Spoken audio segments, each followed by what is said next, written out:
Over 9,200 new home sales were recorded in the first half of the year, breaking a 6-year record, and 23,000 new units are now set to hit the market. Will developers push aggressive pricing or capitalize on improving market sentiment? Hi, I'm Bobo and welcome back to our weekly recap of Hong Kong real estate. Today we'll be reviewing Novo Land's Phase 3A in Tuen Mun, where new units are being released starting from around 3 million Hong Kong dollars. Next, we'll explore the new projects likely to be launched in the second half of the year and wrap up with weekend sales activity in both the primary and secondary markets.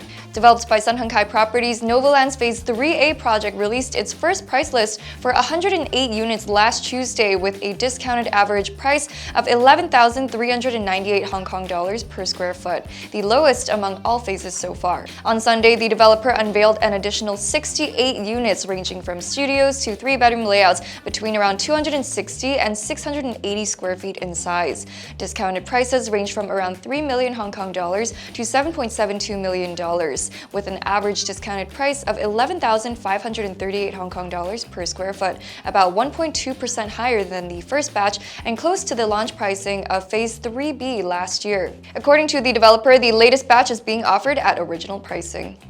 For example, one of the newly released units, Flat D, on the 8th floor of Tower 1 measures 383 square feet and is priced at around 4.57 million Hong Kong dollars or $11,936 per square foot. The same layout on the floor below, Flat D, on the 7th floor was priced at 4.5526 million Hong Kong dollars or $11,887 per square foot. The price difference between the two is just 0.4%. The first round of sales for Phase 3A will take place this Saturday with 165 units available. Of those, 160 will be sold via price list starting at 2.999 million Hong Kong dollars, while 5 mid to high floor 4-bedroom units will be offered by tender. This will be the first new project launch of the second half of the year. Looking ahead, over 60 new residential projects are expected to be available for sale in the second half, involving around 23,000 flats.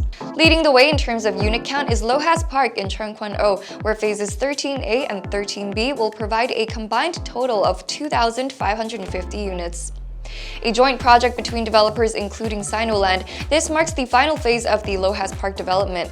It's also the largest scale release since Phase 2 launched in late 2005. Located northwest of the MTR station, most units are expected to enjoy varying degrees of sea view.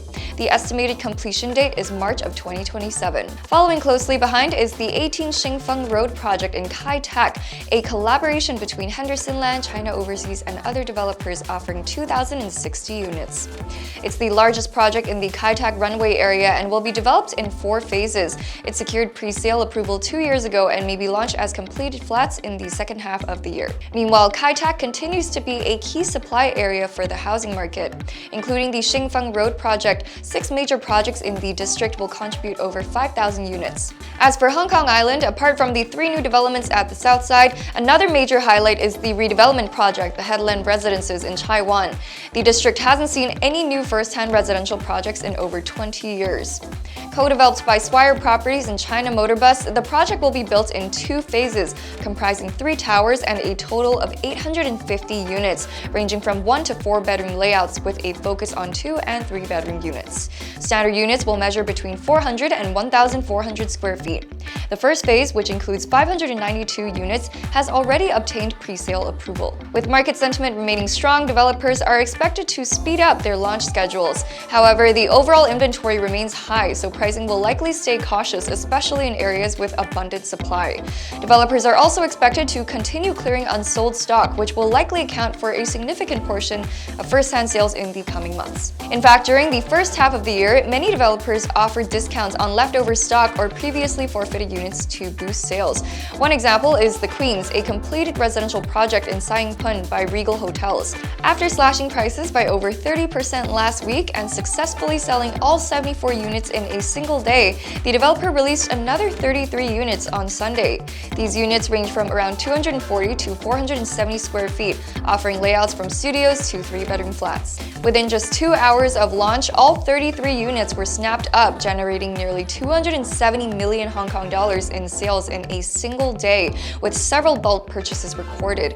One investor alone bought 6 units for a total of nearly 42 million Hong Kong dollars. Looking back at the past weekend, the market was dominated dominated by sales of leftover stock, with around 100 transactions recorded over 2 days. At Manor Hill in Cheung Kwan O, 6 units were sold, bringing in over 36 million Hong Kong dollars. Meanwhile, at Mori in Tuen Mun, 4 units were sold over the weekend. The developer noted that they are actively considering launching more 3-bedroom flats in the near future. Elsewhere, Mount Pavilia in Clearwater Bay, developed by New World Development, continued its streak of high-value sales. On Sunday, another special penthouse unit with a rooftop was sold.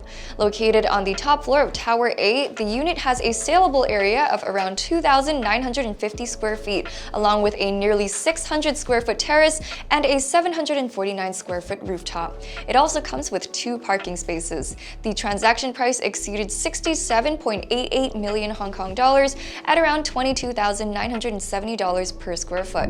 Interestingly, this same unit was sold back in 2020 for over 102 million Hong Kong dollars, but the deal was later cancelled. The latest transaction price is 33.6% lower than the previous one, and the buyer this time is said to be an end user purchasing for self-occupation. As for the secondary market, activity remained stable over the weekend. Since only a limited number of leftover units were available on Hong Kong Island, there was little impact on secondhand sales. According to data from Hong Kong's 4 major real estate agencies, weekend transaction volumes at the city's top 10 blue-chip housing estates generally rose, ranging from 8 to 13 deals. City 1 Sha Tin continued to see active secondhand sales, with 1 discounted unit taken off the market after just 10 days. Flat F, located on a mid-floor of Block 12, measures around 480 square feet and offers a 3-bedroom layout with a southwest-facing garden view. The owner initially listed it at 6.38 million Hong Kong dollars, but after a reduction of 300,000 Hong Kong dollars, it was sold for 6.08 million dollars, equivalent to about 12,562 Hong Kong dollars per square foot. For more information on the secondhand market, stay till the end of this video for this week's recap of secondhand transactions across each district. That's all for this episode. See you in the next.